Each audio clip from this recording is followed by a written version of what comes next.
Hello and welcome to Good Medicine. I am your host, Mary Sheehan. Today we have Dennis Gibbons on the show. Dennis is a licensed massage therapist who graduated from Ohio College of Massotherapy in 1986. He has been licensed by the state of Ohio for 25 years and has been in private practice for 21 years at the Chagrin Valley Wellness Center. The method of therapy Dennis created is called muscle release therapy and is under constant evolution as more and more is learned about the body and how it moves. He is a proud 9-year member of the Massage Therapy Advisory Council for the State of Ohio Medical Board.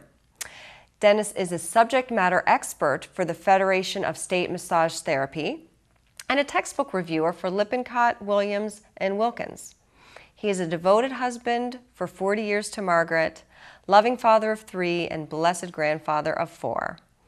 Thank you so much, Dennis, for joining us today on Good Medicine. You are the director of the Chagrin Valley Wellness Center, and really the creator? What do you call yourself? The founder, the creator, the master? The founder. Actually, back in 1987 when I started doing massage therapy, my wife Marge and I had this vision. Because when I started, it was so hard for massage therapists to be, first of all, to be accepted by the community. That's so true. I take it for granted, because now it's very cool. And massage was kind of a... it was new, and it was mystical, and it was really associated more with prostitution than it was with being well. Yeah, you were totally breaking barriers there. Yes, and being a male was especially hard. And one of the aspects that I always had a problem with was that good therapists didn't have a good place to work. Wow. They would come out of school and they had a lot of talent and very gifted. And probably wanted to help, wanted to do something. And wanted to do something with it, but weren't business minded. So true. So we're basically given a job at a health club, and you were to rub athletes. Okay, but in the late 80s is when biking and triathletes and everything, triathlons became popular. So I was able to break into that community. But that was the beginning of the vision. Wow. Was to actually create an environment where gifted therapists and practitioners of all forms of complementary alternative medicine could come and practice, because we needed a community. And a professional setting. So you have created that, I believe, a very professional setting in a community. That's a great word for support and interaction and education. Yes. You do all that at the center. We do all that at the center. It's also nice because we're able now to actually bring in other modalities. Right. Where massage, when I first got into massage, they were trying to make it a medical model because they wanted acceptance. What I found is that a lot of people that had done the medical model didn't have that opportunity to expand. So they stayed within their own little model. I wanted to create a center, and that was our vision, to create a center to where people could break the mold and take care of their own health. Very good. And the crux of your center is this muscle release therapy that you developed, again, going back to when you were just traditionally trained as a massage therapist. And I'm just trying to imagine how it happened 25 years later, or however long it took.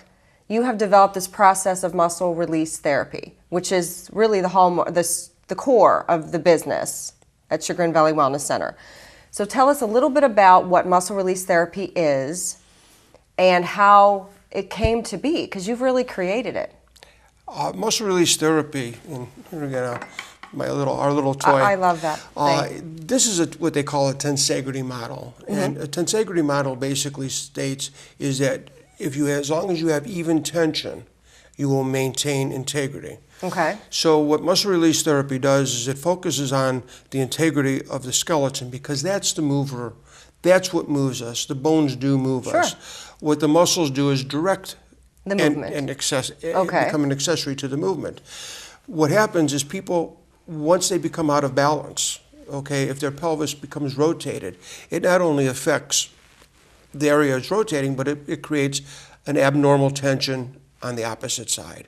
Okay.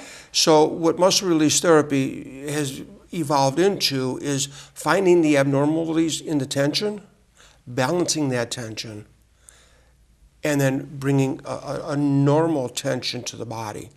Because we don't have a neutral tension. Right. Okay, neutral tension, if you put your car in neutral, it can't move. Right. What we need is put it in drive so that it's ready to go as soon as we take our foot off the brake. And this then, when these things are out of line and this abnormal tension creates these things that we're seeing. The pain, the inflammation, so many things that we're suffering from. That's correct. Arthritis is basically inflammation of a joint. Right. The body creates inflammation much the same as it creates a fever to counteract. So it's trying to do something to help. It's actually trying to create space. Got it.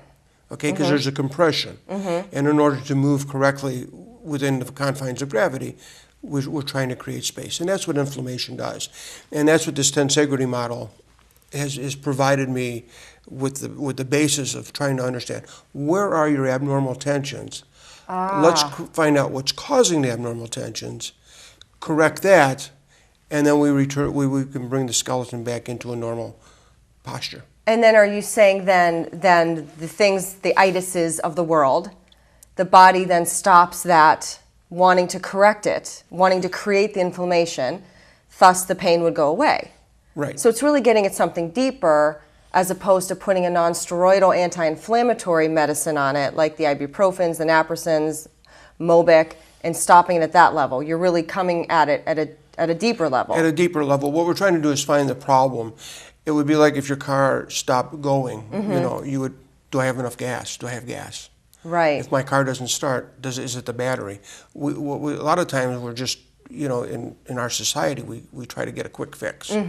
Yes, Not I know. find out what's causing the problem. And that's what you do. And you kind of discovered this, like just as you're a massage therapist. I mean, I know many massage therapists. They've worked for 20 years. They don't think about that. When I started, I learned all the different modalities in massage.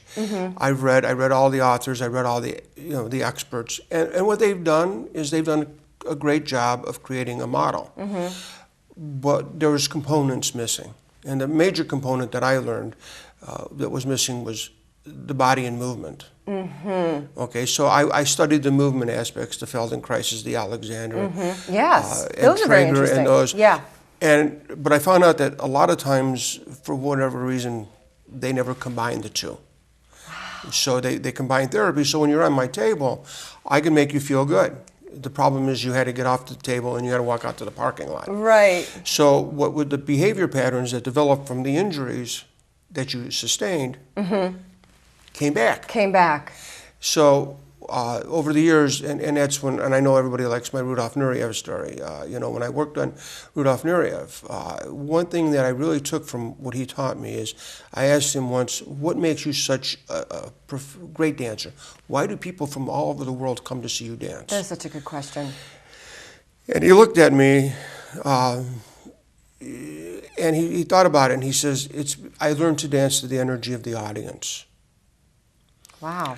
And I said, wow, what about the music? What about the choreography? And I'll condense what he said. He said, they didn't come to see the music, hear the music, or see the choreography. They came to see me dance.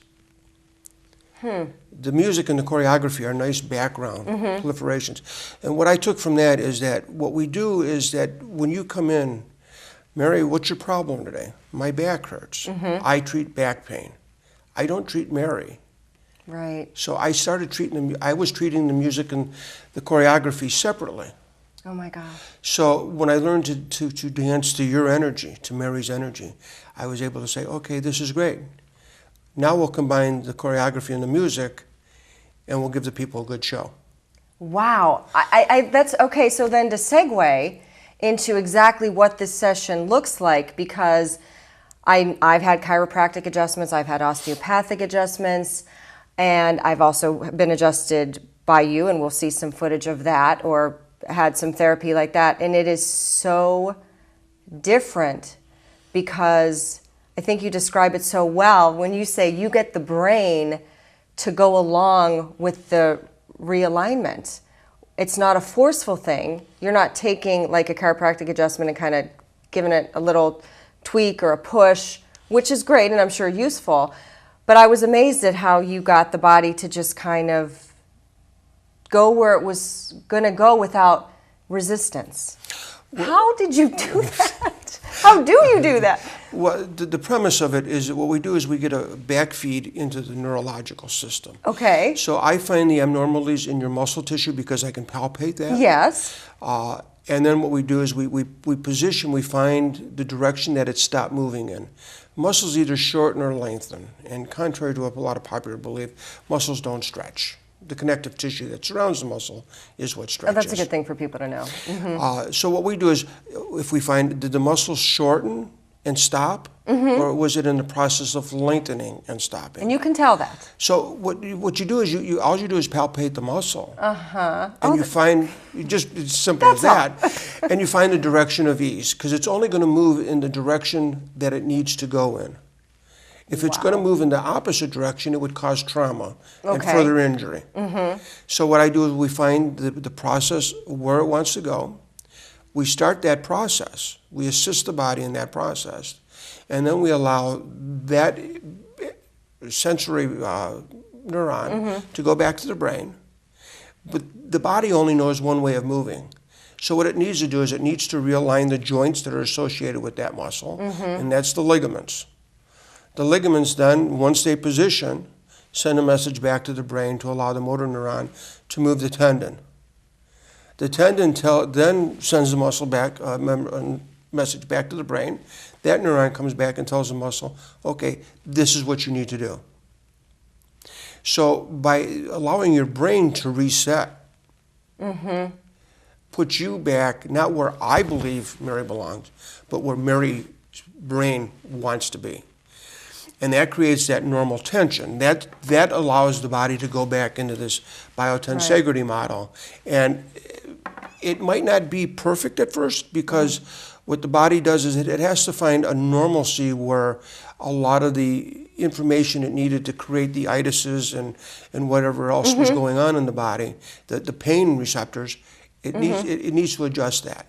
So people that come in with long-term problems, although they don't realize it's a long-term problem. Right, because they just woke up with it one day. One day I woke up and that's the perception. That's really not what happened. Yeah.